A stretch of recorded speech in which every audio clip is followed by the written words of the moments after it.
গোটা বাংলাদেশ থেকে ফোন পাচ্ছি। Have reached our goals. আমরা অনেক কিছু কেনাকাটা করেছি। যেহেতু ঢাকায় চিটাগাংয়ে এগুলো অনেক কমন, রাজশাহীতে এটা অনেক আনকমন একটা কনসেপ্ট। এই কনসেপ্টটা বুঝতেই রাজশাহীবাসীর কিন্তু মানে এতদিন বোঝাই ছিল না।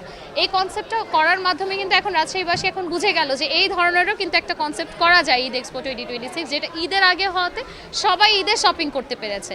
সো আমরা পার্সোনালি আমি আমার স্টল নিয়ে যদি বলি, মেজালিনা team we have reached our goals. সত্যি কথা বলতে আমি মোটামুটি 2 লাখের কাছাকাছি হচ্ছে আমার বিজনেস হয়েছে। আমার খুবই ভালো লেগেছে মেলায় এসে। আর এটাও যেহেতু ঈদ ফেস্টিভ্যাল মেলা, আমরা অনেক কিছু কেনাকাটা করেছি, অনেক ইউনিক কালেকশন। আর অনেক ধন্যবাদ জিসা আপু আর সুমি আপুকে, এত সুন্দর একটা মেলা রাজশাহীতে এবারই প্রথম। আলহামদুলিল্লাহ আমরা ফার্স্ট ডে থেকেই একদম অনেক ভালো সাড়া পেয়েছি এবং আজকে তো লাস্ট ডে। আমরা হচ্ছে গোটা বাংলাদেশ থেকে ফোন পাচ্ছি যে রাজশাহীর মতো জায়গায় এত ভালো মানে ঢাকার মতো চিটাগাংয়ের মতো এই ধরনের এক্সপো হচ্ছে।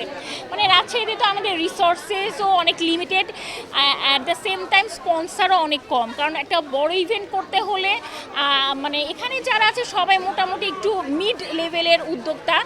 তো বড় কেউ নাই, কেউ কেউ নতুন আমাদের এক্সপো দিয়েই শুরু করছে, কেউ কেউ প্রচারণার জন্য এসেছে। তো আমরা আশা করছি যদি রাজশাহীতে আমরা এই ধরনের যদি বিগ লেভেলের স্পন্সর পাই, তাহলে আমরা এটা অনেক বড় পরিসরে করে দেখাতে পারতাম। 4 দিনে আমরা যে পরিমাণ সাড়া পেয়েছি, মানে আলহামদুলিল্লাহ খুবই ভালো সাড়া পেয়েছি। প্রত্যেকেরই সেল ভালো হয়েছে এবং যারা এসছে প্রত্যেকেই আমাদের ডেকোরেশন থেকে শুরু করে মেলার থিমটা থেকে শুরু করে সব কিছুরই অনেক প্রশংসা করেছে।